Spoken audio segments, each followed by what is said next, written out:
Everybody Hates Rand is a Wheel of Time podcast that will contain spoilers for all 14 books. So if you're anti-spoiler, stop this, read all 14 books, and come back. We'll be here, waiting. Our title is a joke and is meant to be taken as such. Everybody in this context refers to us and our cats. You are free to feel however you want about Rand. He's a fictional character. Please don't DM us.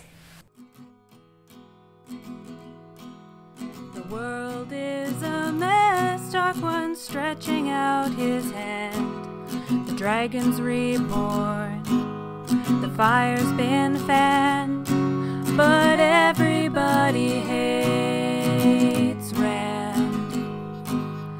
Everybody hates Rand. Everybody hates Rand. Okay, this is Everybody Hates Rand, your friendly neighborhood Wheel of Time podcast. I'm Emily Jushaw. And I'm Sally Goodger. Got another 3 chapters today. Another short, pointless 3 chapters. They're very weird chapters. Yeah, we've got some weird things going on. We first have a Perrin point of view, which, as I referenced, is either the only one or maybe one of 2 in this book. And deals with the immediate, shall we say, aftermath of Malden and Perrin's new task of having to deal with now having a lot of refugees that he is responsible for, or considers himself responsible for. Yeah, apparently 100,000 people. 100,000. Again, truly astounding numbers from Robert Jordan and company. Yeah, that's so many people. It's like it's like a Midwestern city. Yeah. That's a lot of people. Yeah, it's hard to think about. And again, we'll get into this. But last week we were talking about the sort of isolationist stance that everyone is taking, and Perrin is like, how am I going to feed these people? And not once does he think, hey, you know who's responsible for most of the continent at this point? My good old friend Rand. Whose dad I'm standing next to saying the most unhinged things about his son to him. Like, yeah, Rand is just collecting countries like they're game pieces. And I'm like, Perrin, maybe be sensitive. Maybe be a little bit nicer. Like, I agree that Rand is a dictator and a freak, but like, maybe his dad isn't the person to voice these opinions too. Yeah.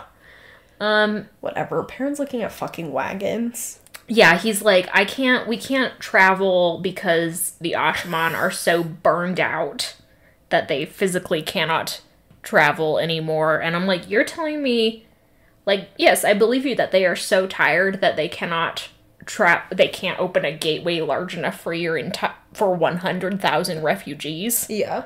To get through, or even Alejandra and her honor guard, which is what Arganda is so upset about at the beginning of this.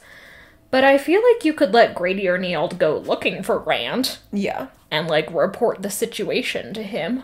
Yeah. And see if maybe, suddenly there's a whole lot of other channelers who could get involved here. Many. In fact. I also believe that both Grady and Niald would jump at the chance to leave. Be like, oh, really? Oh, Worm? Get me out of here. They're fist fighting currently for the opportunity. No, well, there's too weak to fist fight. It would be the most intense rock, paper, scissors match. I also I don't believe that Grady would lose a fight against Niald. Yeah, you're right. Niald is a dandy. Yeah. And Grady's a farmer. You just one punch kill him. Yeah. That's what I think is fun about some of the Ashaman, is I think we should have more situations where they're, like, in a steading or whatever, and everyone's like, we've nerfed them, and Grady just punches someone in the face. Like, Grady's like, whatever. I did work a day job before this that made me incredibly physically strong. Yeah. Some of us had jobs. Yeah, some of us had lives prior to this. Unlike Niald, who's 16 or whatever, and a little baby gay. A little baby. Yeah. Baby, delicate man running around. Just discovering fashion. Good for him. Anyway, the structure of this chapter is that Perrin is inspecting a line of wagons while he is having people take turns coming up to him to voice their needs or complaints. This is a slight, alteration of the format that we've been getting in many parent points of view prior to this, where the chapters are just him, you know, having these little almost vignette conversations with various people. Okay. Generally the same people represented here. Yeah. He's constantly having to deal with Argonda and Galeen, who's the... Oh, hi, Ed. Who's Argonda's counterpoint for Maine. He's constantly having to deal with Bulwer. Blah, blah, blah, blah. Yeah. Anyway, again, we get an example of somewhat condescending mediation here, wherein we're told pretty blatantly that what Perrin's doing here is conflict avoidance. Mm-hmm. He's having a lot of feelings about having Fail back, and he doesn't want to confront any of them. Mm-hmm. He's also realizing that he fucked up a whole lot in the sort of lead up to getting Fail back, and that he let a lot of people down, including Aram. Mm-hmm. It's nice to see him acknowledge that, except that what we are dealing with is him just saying, I acknowledge that and refuse to do anything about it. Yeah. Because I can't process it. And while that's somewhat realistic, and Perrin's conflict avoidance style is certainly realistic, I'm pretty aggravated at how blatantly we're told. Yeah. That's what he's doing. Like, look, I'm not a genius, but I could figure that out.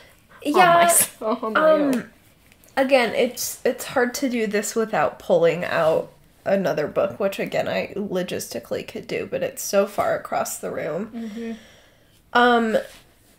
Perrin is another character we talked about last week. I think it was Swan, or the week before, who felt like very mishandled in the Brandon Sanderson narration style. She just did not feel quite right to me. I'm experiencing the same thing with Perrin when reading these chapters. Like, he just feels like a fundamentally different character in a way, and I think part of that is the way that he is telling us everything. It's the same with Rand. Like, Perrin's never been a particularly he's a very introspective character. Of course, that's like one of his main traits, thinks through things, but we're not typically going along for the ride with him in the best of my recollection.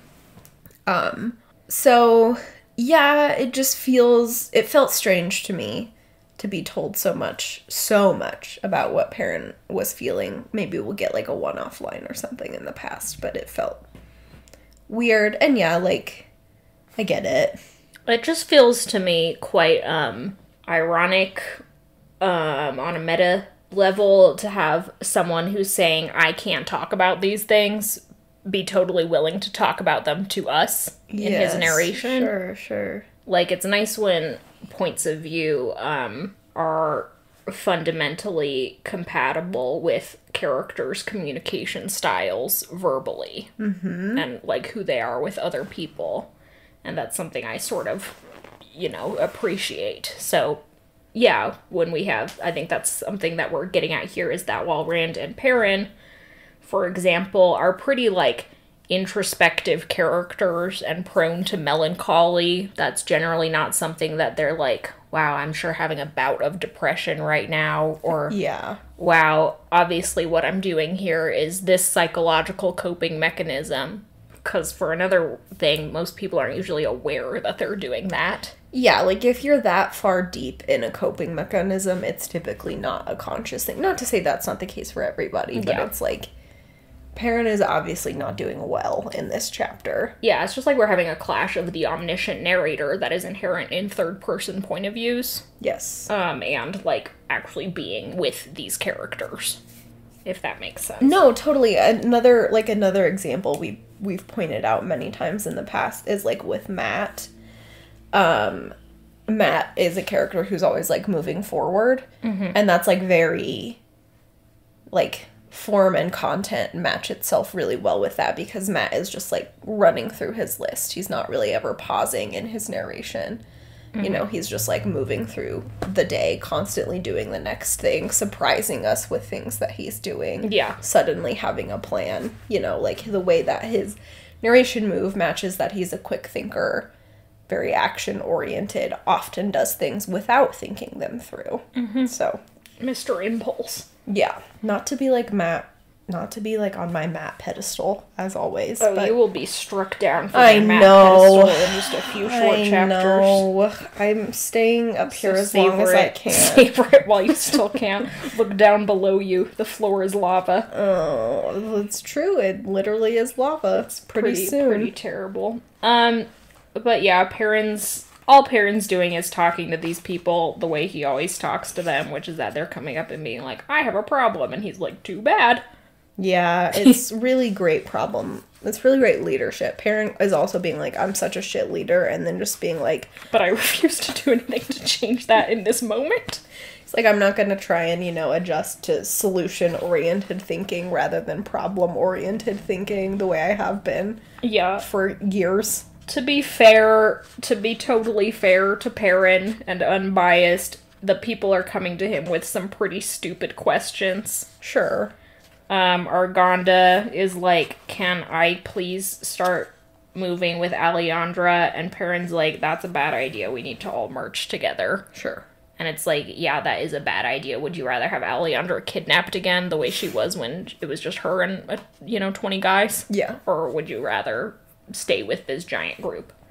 Obviously. Galeen is like, we should attack the force of Ale that we had referenced in Knife of Dreams that was sort of coming and is now sort of irrelevant. I don't know what they're doing. As far as I recall, they don't come back in this plot. They're just there. Nice. Which is super weird. But there's another group of Ale, and Perrin has elected to not fight them because they have stopped and seem not to want to fight Perrin. Mm-hmm. And Perrin's like, yeah, between fighting and not fighting, I would rather not fight. And Galeen is like, we should fight. And Perrin's like, terrible idea. Have you noticed that we just fought a very big battle and are still recovering from that? And although it seems like we have a lot of people, most of those people are refugees. Yeah. So obviously not going to do that.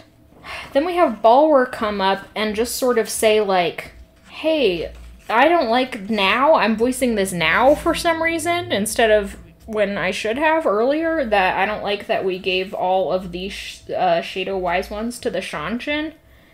And Perrin's like, I mean, well, it's done. What do you want to do? And Balwer's like, I just think that we could get, like, way more information out of them because, I'm your spy master and blah, blah, blah, blah, blah. I just like getting information out of people. And Perrin's like, they're literally somewhere else now.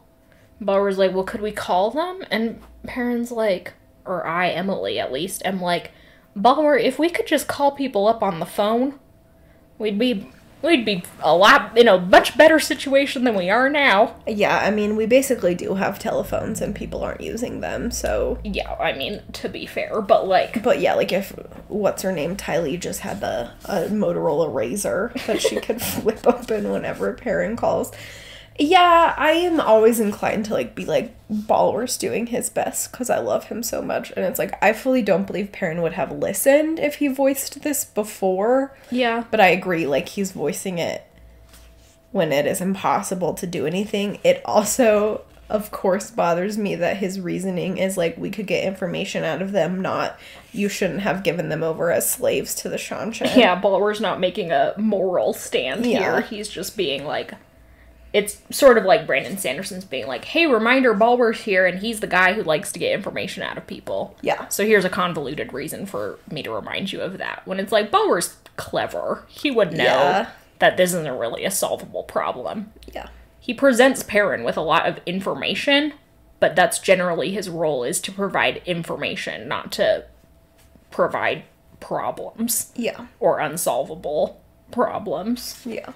And to be fair to Balwer, what he's often doing is setting things up for us. Mm-hmm. It's being like, here's information I have that will become prescient in the future, such as, hey, maybe we should be worried about the White Cloaks. Yeah. But, that's not really the case here. I don't think that the Shadow Wise Ones who have been taken captive are ever relevant again, which is to no one's credit. Yeah, you're so right. It is out of character for him. Oh well. Oh well. We get a weird thing here where we find out that Perrin is off the timeline. Perrin is fully in the past as opposed to other people. Yeah. Because he has a vision of Rand and sees Rand we're given to understand that Rand is in, that manor house he was in Tyr. He still has both hands. Yeah. So it's prior to the Semiraj attack. Yeah, and isn't this, like, literally the day after Malden? This is, like, a couple days after Malden or something like that. So, yeah, we're now dealing with 2 very separate timelines here, or maybe even 3. We don't really know what the timeline on Egg is, for example. Yeah. So that's just making these things very confusing, and I don't really know why it's happening. Like, why Perrin is suddenly... in the past? Yeah, what's going on here? Yeah, I don't know if Brandon, like, did some math and was like, this isn't adding up. It makes sense. Which is, like, that's totally fair. Like, if you're dealing with this many characters, sometimes timelines aren't gonna add up. And this is, like, one instance where it's, like, giving your readers more information would be helpful. Like, if it had something, like, 2 weeks ago or whatever, you know, as a header on Perrin, like... That feels like spoon-feeding information when really that's just, like, scaffolding. That helps me understand what's going on versus, like, spoon-feeding me that Perrin is avoiding talking to his wife. Yeah. And also, like, Perrin being timeline discrepancy number 1 here is, like, irrelevant unless he's going to be interacting with people on the, quote, main timeline. And since Perrin is not going to be interacting with Rand, Matt, Edwin, anyone for another book and a half, it really doesn't matter. Yeah. It really feels like it's just Brandon Sanderson being like, look, I noticed all your Reddit threads about how the timeline doesn't match up. At least he's noticing. At least, yeah, At least I guess. Someone's keeping track of it, because I sure can't, Brandon. I would never have known. I would have just been like, sure, everyone's been doing shit for the last... 7 books, so what do I care about the attack timelines? on Malden probably happened on the same day Semiraj attacked Rand. Yeah, what do I know? Why not? They're Ta'veren. All these things would happen at the same time. Yeah. Then Tam comes up to Perrin and is like, hey, just wanted to let you know we're all good to go. And Perrin's like, ugh, finally, someone competent around here. He shouts this so that all of the other people can... Yeah. Fucking loser. Hear him. And Tam's like, yeah, so we're ready to go. And Perrin's like, great, then let's start going. Like, this is such a huge mass of people that, you know, the end of the line is not going to catch up to the beginning of the line by the time the march halts. That's stupid. Yeah. Stupid big. Perrin also has a brief interaction with Aravine, who was Fael's sort of right-hand logistics woman on the inside of Malden, who... is also basically just like, yeah, everyone's ready to go. So they start going. And Perrin just keeps being like, there's Fael off in the distance. I really thought things were going to be perfect and like a fairy tale when we get back together, but it turns out that it's not. Yeah, which is like some groundbreaking thought from Perrin Ibarra, legendary thinker of his time. It's also, like, Perrin then makes, like, an incredibly offensive, like, comparison to when he was a child. Getting a Christmas present. And I love how Brandon Sanderson wrote this and then copied and deleted Christmas and pasted Winter Night, which is fantasy Christmas, I guess. Fantasy Christmas present. And it's like, so you are just making it obvious that you think your wife is a present that you needed to get back, that a toy that somebody stole from you. Yeah. So that one was... rough to deal with. Really fun. And, like... it's just a terrible metaphor. Like, the truth in there that Perrin... was so focused on a goal that he didn't pause really to think about what the actual aftermath would be like or consider realistically in those terms what it would be like. Like, there's a truth to that, but by framing it as Christmas present, you are then framing Fael as present. Which is just so many layers of awful. Yeah. Especially given what Fael has been through in terms of having possessive men all over her for the last few books. Uh-huh. It's just gnarly. It is really gnarly. And it takes the, like, I don't know, for me it takes the, like, power and legitimacy out of the feeling of being like, something happened that I was expecting for a long time, and it's not quite what I expected. That's very realistic. Yeah. People have that all the time. Yeah, every day. Every day of my life, I wake up expecting my day to go a certain way, and then it doesn't. And then people send me emails. Yeah. And then I get that email. Not to be like a fucking loser who makes jokes about getting emails on the internet all the time, but I hate every time I receive an email, I go a little bit more insane. It's never ending. Anyway, Perrin is not receiving emails or phone calls, nor is he sending phone calls to Rand, being like, can you help me feed 100,000 people? He's also like, Rand clearly needs me. Like, he's feeling that Ta'Viren pull to get them back together, which he and Matt are basically going to be suffering for the next 2.5 books. Yeah. And it's like, he's like, Rand needs me. And I'm like, okay, you have the tools right here just to let get Grady in contact and Neil with take Rand. a good nap and then send them off. Yeah, the other, like, running undercurrent of this is Perrin being like, I don't need to be a lord anymore, and Tam being like, you can't just, like, not. There are, like, a lot of people who follow you and want to continue following you. Yeah, you can't, like, unelect yourself from the presidency. Yeah. Sorry, but these things happen. Yeah. And Perrin is like, I'm just gonna keep complaining about it. And I'm like, God damn it. I really hoped we'd gotten over this by now, but this is the new Axe v Hammer. Banner v no banner. Dawn of Justice. Dawn of Justice. He does reference his stupid fucking hammer in this. I'm gonna fucking murder him. Okay, anyway, next we're in the weirdest Ituralde point of view that's ever happened in the history of time. We're in an Ituralde, Brandon flavor Ituralde chapter, which is where Ituralde, several weeks or so after we last saw him, again, we're getting some real timeline shenanigans here, but Ituralde and his men, update, have more or less been backed into a corner. Ituralde considers their current position to be the place of their last stand, and that's something he's dealing with, is like his subordinates are being like, are we gonna keep moving? And Ituralde just being like, no, because there isn't we're not going to find a better position than this one. Yeah. And our only hope now is some sort of miracle reinforcements, which we're not likely to get because many of the forces that we had at the beginning are dead or have since sort of scurried back to their hidey holes. Eridomon itself is a mess. Apparently there's an army of Ale there now, and no one knows what that's about. The king's missing. Blah, blah, blah, blah. We do get the unfortunate reminder that Ituralde has been doing all this on, quote, King Al-Salam's orders, which is pretty transparently Grendel. To sow chaos, I guess, but it's quite hilarious that Grendel's evil plan has just been, like, this net good thing. Yeah. Don't let the Shanshan take Eridomon. Yeah, it's kind of like how Semiraj's evil plan was to kill the entire Shanshan royal family. Yeah. You're like, I don't know, man. Maybe keep working. Maybe keep doing it. I kind of want to see where it goes, you know? It's got some promising results. Anyway, that's just, like, a little disappointing for personal reasons. I don't really like having monarchist characters. I recognize that there's a sort of, like, classical trope there in the loyal general to beloved monarch type thing going on. That's a little, I don't know, Shakespearean in a way.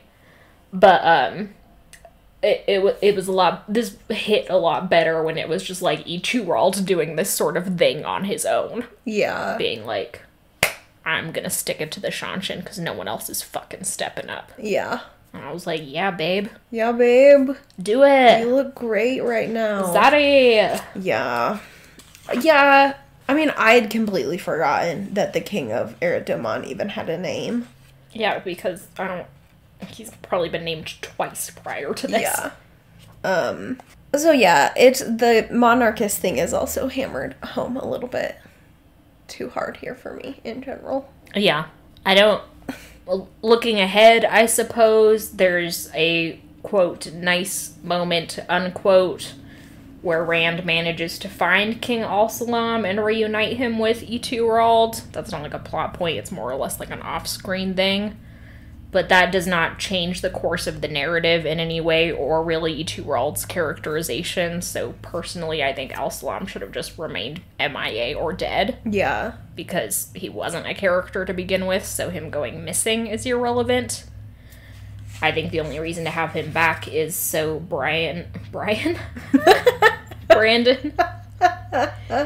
is so Brandon could have his sort of like Avengers Assemble moment of having all of the monarchs of the nation briefly together before the last battle, which is a very boring scene that we'll get into in that book. But yeah, I just think Al-Salam should have been dead, and Eredoman should have figured out a different government, and that would have been interesting. And Ituralde should have just been Ituralde.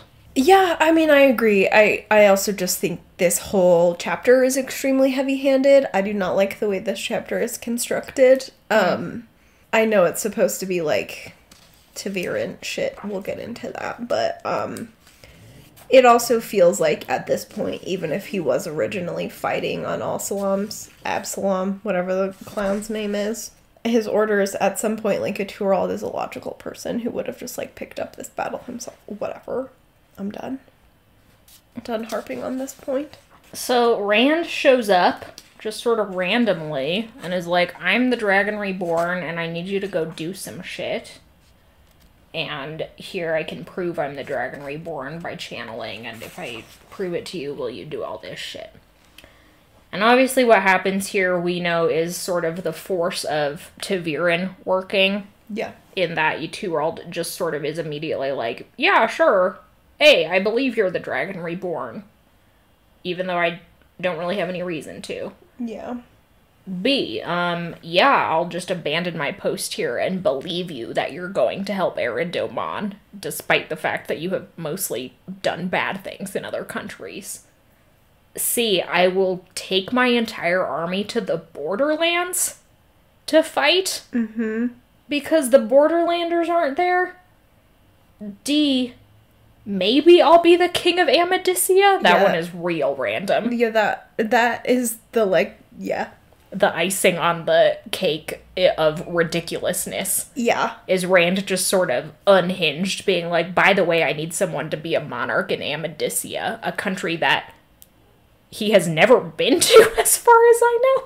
He's just... has never shown interest in prior to this. Again, this is going back to Brandon's Avengers Assemble thing. He just desperately wants a monarch because he needs some sort of, like, I don't know, logic in this world, which I respect. Everything is unhinged, and we just need, if we're gonna be a monarchist continent, let's be a monarchist continent. Yeah. But also, Amadisia. And Ituralde, a country Ituralde does not belong to. It's wild. And Ituralde, instead of being like, what the fuck are you talking about, is just like, yeah, I guess if you don't kill the guy who's currently king there, if it's just an empty seat, which is such character assassination of Ituralde, who has told us many times that he's out of retirement and doesn't want to be. Yeah. Yeah, the whole thing is ridiculous. And also, it's just like, if you want to set him up as, like, loyal to a monarch, you cannot then have him be like, I will become a different monarch. That just, like, totally tanks this loyal general trope. It's so wild. It's so weird. And also, Rand, like, your whole plan is to get the Merchant Council to elect a new fucking king of Eredoman. So if you're gonna put a Ituralde in another country, why not just make him the king of Eredoman? It's wild. And you're like, I don't understand. Is Rand insane right now? I get that that's... Here's where it becomes... You know, we've been having this sort of, like, ballerina pirouetting throughout B-plot throughout this series. Like, is Rand insane? Yes or no? You know, one of those, do you like me? Yeah, yes or no. Check yes or no. And there's supposed to be this sort of inherent tension there. Yeah. And the tension is supposed to be because Rand is hearing voices, Rand sometimes is a little unhinged, blah, blah, blah, blah, blah. But generally speaking, Rand interacts with people in a normal way. Yeah, he's generally got a solid sense of reality. He's an unpleasant person at this point to be around, but people are more or less like, I see where your logic is. Mm-hmm. He has logic. Yeah, he has an understanding of reality. And we are now at the point where it's like, okay, Rand's sanity, parenthetical question mark, should have been put on hold after the cleansing of Sidon, because as he tells Ituralde, people didn't become uninsane after Sidon was cleansed, but all regression on that front has paused. Yeah. So, Rand suddenly here being like, I am unhinged from reality, on some salient points is like, yo, the tension no longer flies here. Now it's just bad writing.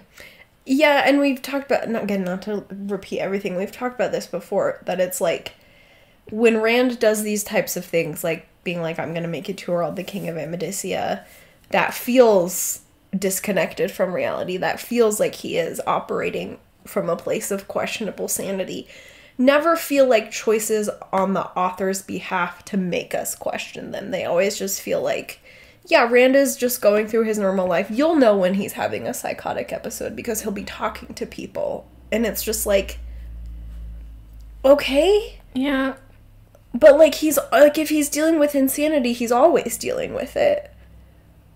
I'm not explaining myself very well. It just feels like a very poor depiction of... There are mechanisms for writing in which to make readers question what a person is going through. The classic example, at least in my mind, is the ending of Inception. Sure. We have a world that has been built and a mythology to make us think, ugh, at the end. That has not really been built. Those rules have not been followed here. Yeah. So when Rand acts weird now... It's not, the top spinning. It's just Rand acting weird with no sort of framework for what that means. Yeah. And, like, the only framework we get for him having a break with reality is talking to somebody who isn't there, which is like, yep, sure. Agreed, break with reality, but, like, maybe not now? Yeah, but maybe, like, what am I supposed to do with all these other situations where he is not acting in a rational way? Am I just supposed to believe that Rand is being weird? You're right. There's no framework built for understanding anything. So this is just like an out of left field, ridiculous thing to say. And as much as it gets exhausting to go through Rand's point of view and have everyone just, like, agreeing to what he says, I think this is all worse from Ituralde's point of view. Because it just, like, it feels like character assassination for Ituralde. Yeah, I think there is the bones of what could have been a really interesting chapter here. Because Ituralde is acting so out of character, and we're given this, like, mechanism to understand that he's acting out of character, not because of bad writing, although that's a possibility in real life. Yeah. But, like, in world, there's a reason for Ituralde to be acting out of character, and it's that Rand is ta'veren. But we don't get any sort of understanding of that on Ituralde's part. Ituralde a couple of times is like, what am I doing? Mm-hmm. But we don't get Ituralde doing what could have been really interesting, which is telling us or expressing in some way, this is a huge violation of me. Yeah. My agency. Like, I'm agreeing to things here that I haven't even thought about, that when I've thought about them, I don't like. Mm-hmm. I'm agreeing to bring my army to a place when my army has not had any say in the matter. Mm-hmm. And it's just like... This is hugely fucked up, but we're just sort of meant to... It's framed as though Rand is just moving chess pieces, but, like, how do the chess pieces feel, Yeah. And this was a chapter that could have answered that, and instead was just like, nope, they're just chess pieces. Yep. Ituralde is a shallow character with no depth. Yeah, which is, like, you're so right. It's so interesting to think about the way that the ta'veren mechanism is a violation. And Rand has never seemed to have a single thought about that. Not to just dunk on Rand the whole time. So that would have been really interesting. I think it also would have been really interesting for Rand to meet Ituralde, a character who has, like, a very strong will. Mm-hmm. And, like, what if he had been able to resist a little bit? I think that would have been really interesting. I'm so sorry to tell you this, but that does happen later in this book, but not with Ituralde, with Tuon. Oh. So... Oh, Sally's leaving the room. Oh, no. I have to finish on my own. That's disgusting to me. That's despicable to me. I know, I agree, though. Like, I feel like up until this point, the closest we've gotten to understanding that, like, what Rand is doing is bad on a sort of, like, fate moving people around is inherently unpleasant for the people it's moving way. Is Matt's sort of pushback to everything that's going on, to a lesser extent Perrin. Yeah. But, like, Matt is more cognizant of the effect that Rand has on people because he has his own sort of weird effects on people. Yeah. And Rand is Matt is constantly fighting it. Yeah, but yeah, I don't think the narrative at any point, almost up until this point, has been like, what Taviran do is inherently a sort of act of violence. We're meant to understand it as like, oh, the people making these wild agreements or deciding to do these things are always end up happy in their decisions. Mm-hmm. Or this is something that they would have done anyway, and we're just cutting out all of the extra time it would have taken them to get there. Yeah. But what's happening with Ituralde here is so out of left field Yeah. that it doesn't make any sense, especially knowing with foresight that what Ituralde is about to go through in the Borderlands is fucking hell on earth. Like, Oh no. credit to Brandon for writing a really good, like, battle sequence and having Ituralde be in a really realistically, like, traumatizing experience with his army, but, like, it's wild that Ituralde then comes out of that the other end and is not like, I hate the Dragon Reborn. Yeah. I hate everything about this. Yeah. But we'll get into that more, I think, when we start getting into those Ituralde point of views. Yeah, that sounds very interesting. So yeah, this just all felt very unsatisfying to me. It also felt extremely rushed. It's like we need to get Ituralde on Rand's chessboard as quickly as possible, and therefore we're not actually paying any homage to like the type of character he is, his actual like character, internal character, the way that I think he could have responded to this in some interesting ways. I don't think the choice of it being in Ituralde's point of view was a good one. Like, compare this to the Sea Folk scene in book 7, I think, when Yeah, something like that. Min, or maybe book 6, I can't remember. It was book 7. When Min is the point of view character watching Rand negotiate with the Sea Folk. That, I think, is a very interesting construction, the way that she notes they're committing to things they don't want to. Mm-hmm. Could have been really interesting.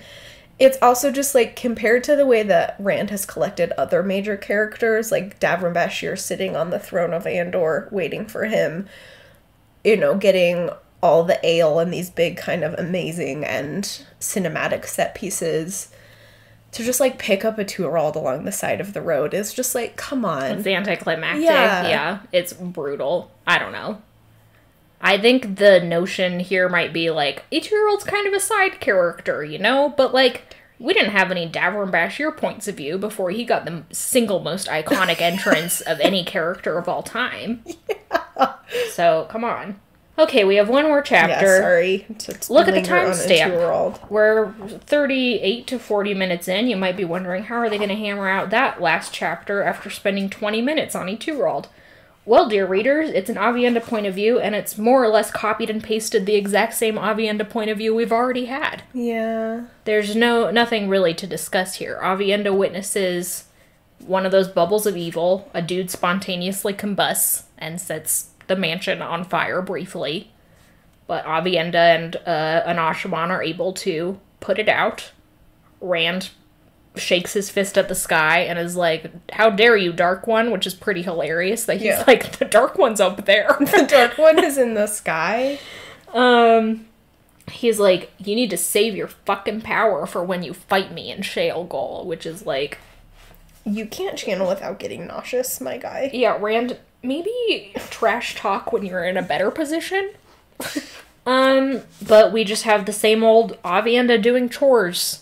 Avienda not understanding what the wise ones want from her. The end. The end. Yeah, it's silly. I also think we've gotten a bubble of evil in every single 3 set of chapters that we've read so far. They've been coming at us real fast. Which, on the one hand, I get. We want to, like, as we've talked about, these are sort of our mile markers for how close we are getting to our destination. So, of course, we want them to increase in frequency, but it does, considering we've got 3 books left before the final battle comes, they're starting to get a little exhausting. Yeah.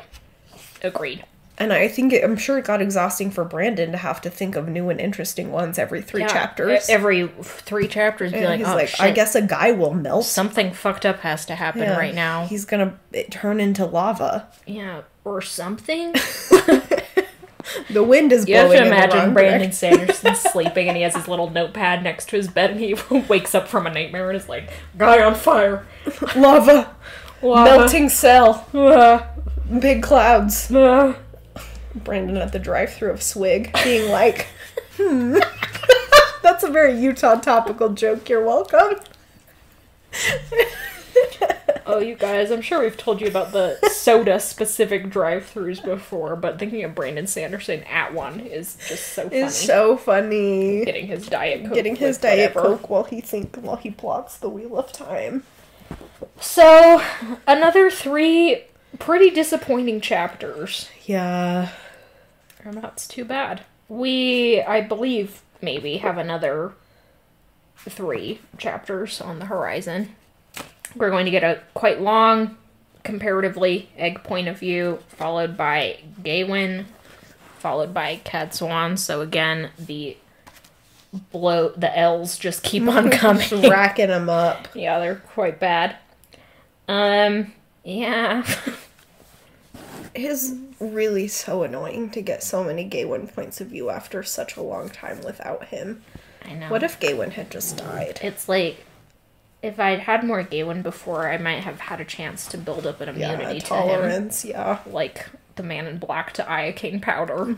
But instead, just hit me all at I'm once. being poisoned. Yeah. Hey guys, thanks for listening.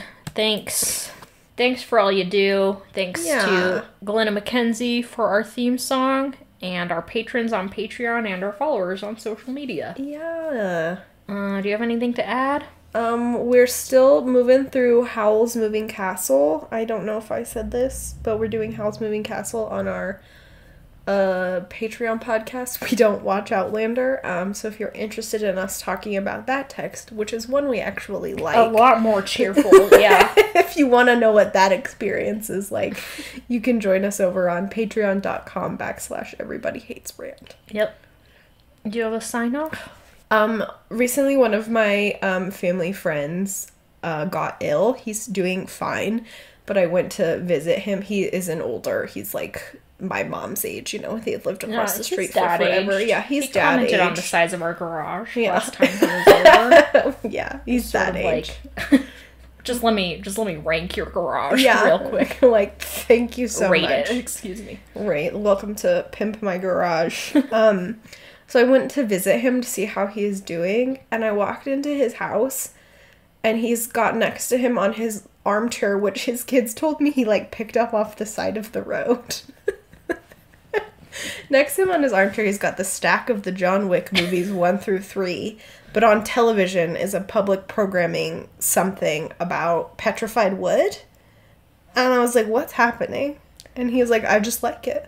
I was like, okay. In a choice between Petrified Wood and John Wick, Yeah. 2 pretty dad choices. I know. This man went for the dadder of the 2. The most dad choices. And then I was like riveted. I like couldn't look away. Yeah, like I was trying to well, talk then- to him, and I'm like, Now you know. Like, what petrified was wood is happening to very him. interesting. Yeah, he was mesmerized. It was a spell. Wait till he puts on John Wick. See that that, is man. mesmerizing. See that man reload a gun. It's like hypnotism. I know. John Wick is very sexy. For sure, Keanu for sure, Reeves for is sure, also for very sure. sexy, but specifically as John Wick, where he's just sort of sad and Yeah.